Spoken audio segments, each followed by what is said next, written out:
Здравейте, прекрасни! Добре дошли заедно с мен, Силвия, в света на Таро, психология, езотерика.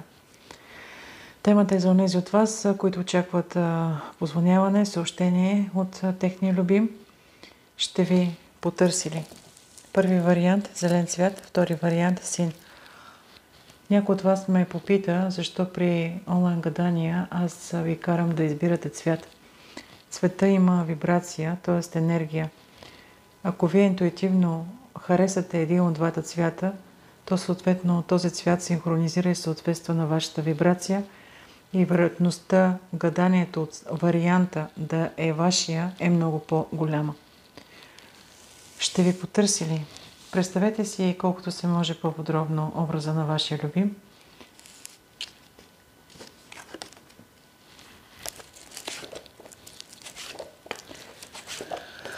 В момента той е отдаден на работа. Вероятността да ви потърси на този етап през следващия месец е много малка.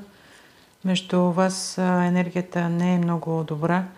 Имало е доста скандали, доста пререкания. Дава ви се, между другото, след време вероятност и възможност да получите известие от този човек, но трябва да почакате. Каква е ситуацията? Какво се е случило? Аз точно не знам. Много сте. За по-подробни гадания може да се обръщате към мен и да ми пишете тук на лични. Втори вариант – син цвят. Ще ви потърсили. Мислете за вашия любим.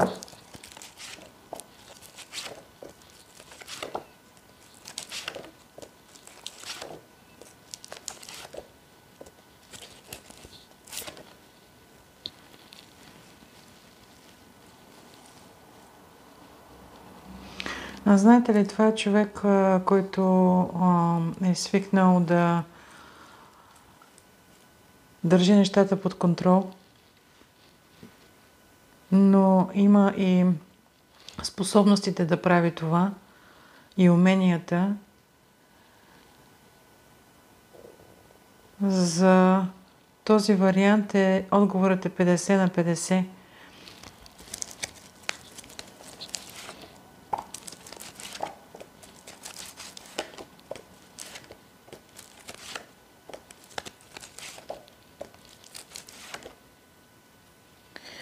Да, човекът си е нарцисист на 100%.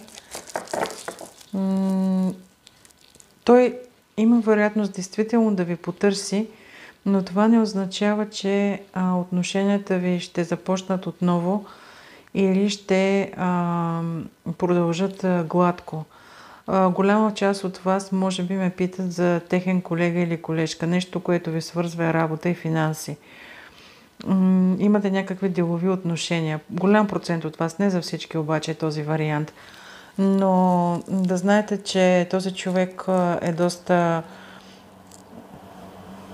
мътен човек, от който може да очаквате всичко. Може да очаквате позвъняване, което ще ви се стори като покана от негова страна за подновяване на отношения, за среща, но той може да ви оплете отново в мрежите си и след това буквално да изчезне. Тъй като ние питаме, ще ви се обадили 50 на 50. Голям процент от това ще получат или съобщение, или някакво известие, но това не бих казала, че ще доведе до някакви положителни събития в отношенията с този човек. Благодаря ви, че бяхте с мен и до скоро.